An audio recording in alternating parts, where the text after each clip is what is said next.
I am an American. I genuinely love the principles this country was founded upon. Liberalism was one of the greatest achievements to come out of the Enlightenment. I believe in the American people, and I would defend your rights no matter how much you disagree with me. Most of my family came from German heritage. Both my grandfathers were veterans. My maternal grandfather received a Purple Heart for his service in the Korean War. My dad served in the Air Force for 24 years. 3 of my brothers joined the military. One, the National Guard, another was in the Air Force, and another joined the Marines. Even my best friend joined the Marines. And honestly, now that I think about it, I have a lot more ties to the military than I had thought. After my dad left the military, he began working in the medical field, and currently works as a director of occupational health. My mother went to college for social work.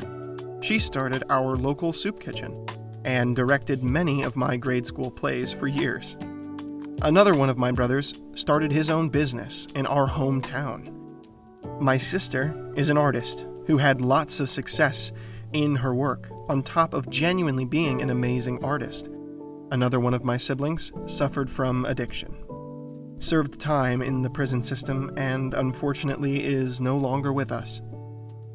Unluckily for me, I didn't get to know him as well as I should have. I'm sure he would have had a much different feature in this video if I did. I say all of this to give you insight into the variety of experiences I have with aspects of American life. And I want you to know that I am through and through a product of, as well as am surrounded by, different realizations of the American dream. I'm going to be upfront and honest with you, because I really do care. Some of my statements will challenge your worldview and seem delusional, but please don't turn off the video and hear me out. Once you are done watching, if you still think I'm deluded and brainwashed, you can turn off the video, dislike, and tell me to get lost in the comments. I am being 100% genuine when I say that I care about the people of this country, and that I think you should have representation in the government. I have a deep reverence for the processes within our government to ensure people are represented and ensured the rights guaranteed in the Constitution.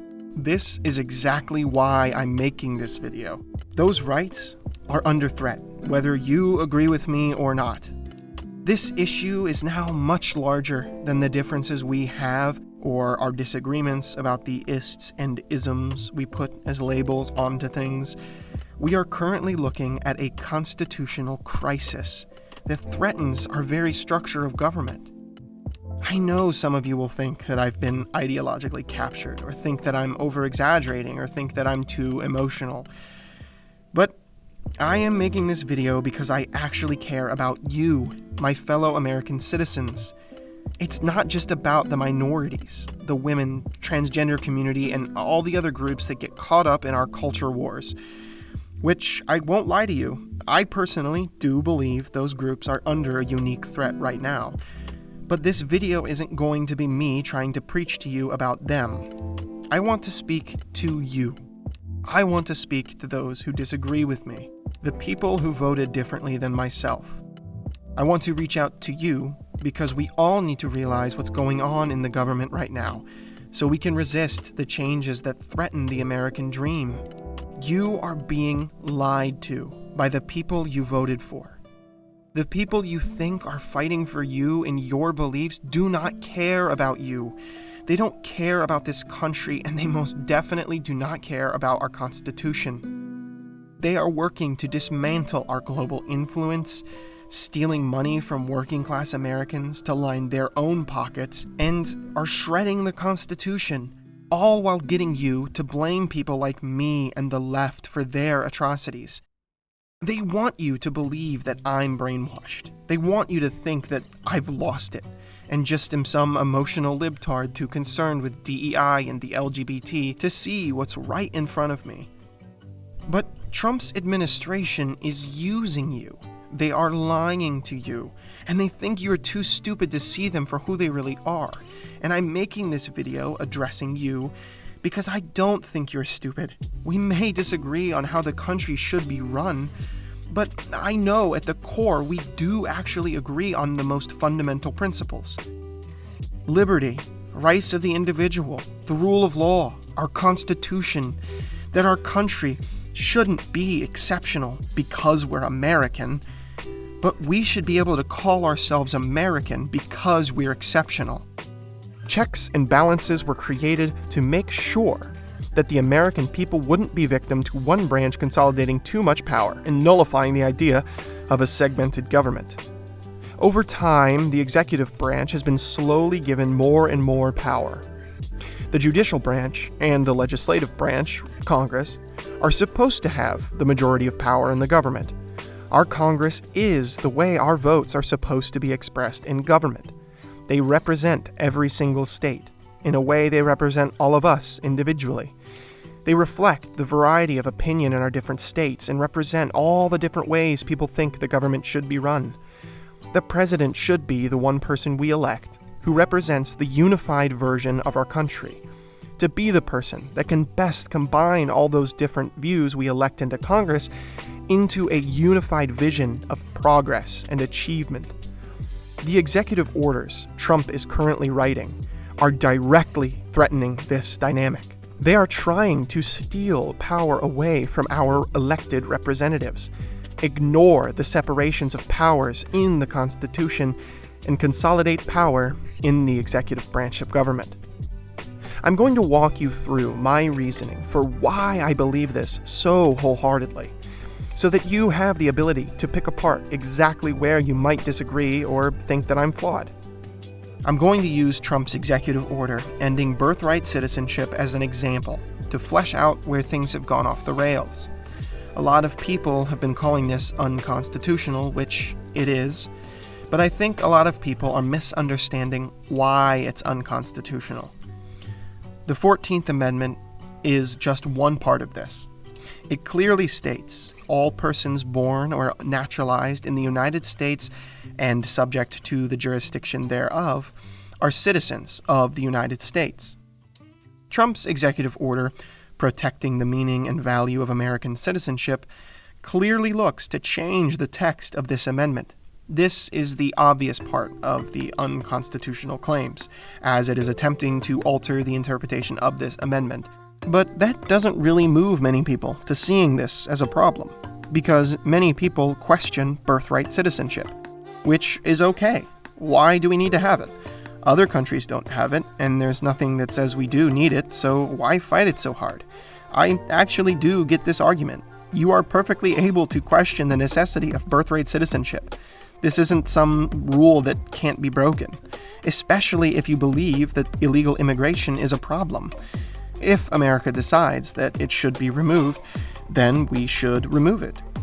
But that's exactly why this is a real problem.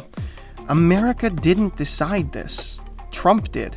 Now, I understand that America did vote Trump into office, but we have to respect the people who didn't. That's what Congress is for. We need to give a voice to the people who don't want this. Their elected representatives can make these arguments on the floor of Congress, and if they are unsuccessful, then at least they were heard. But allowing the president to just push through massive changes to the Constitution is antithetical to our theory of government. Something like ending birthright citizenship, whether you agree with it or not, should be an amendment to the Constitution. The only thing that can undo an amendment is another amendment. This is why, funnily enough, we have 2 amendments that have to do with banning alcohol. Even if you think an amendment would be too slow or take too long, at the very least, it should be held to Congress to discuss. The reason why this is so important is that presidents should never unilaterally be able to undo something in the Constitution. To give a practical example of why this is a massive issue and should be raising massive red flags, let's imagine someone other than Trump, so I don't have a bias against them and you won't have a bias for them. Let's say a future president doesn't like the wording of the Second Amendment.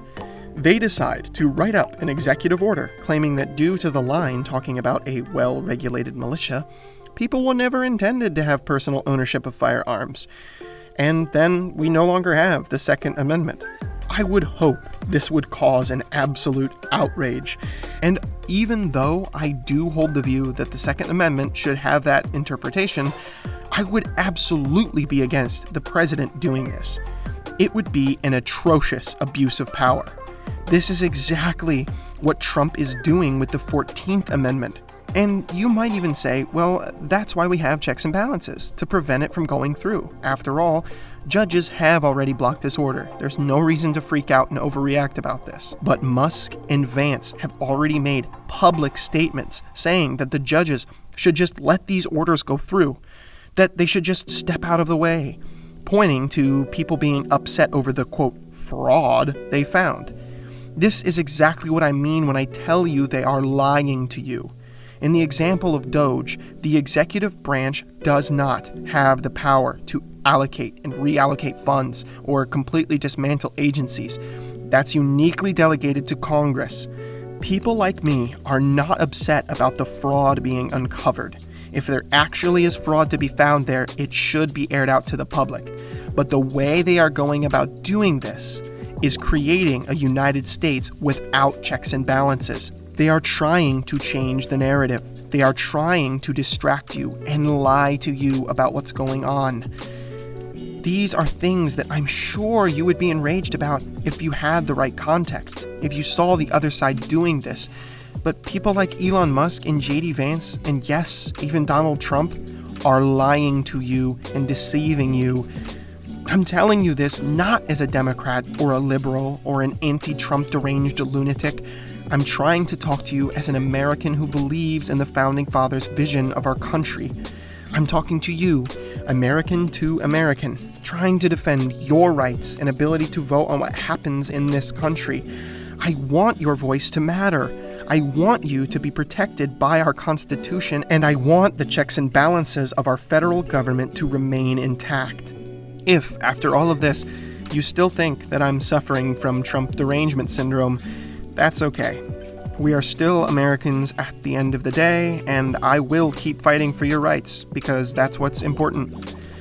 I know this won't get through to everyone, and likely will only move a few people, but I hope I at least made you consider an alternative perspective about what's happening. And maybe you'll think twice about labeling people who are actually concerned about this as just being brainwashed. I really hope you take the time to consider what I'm saying.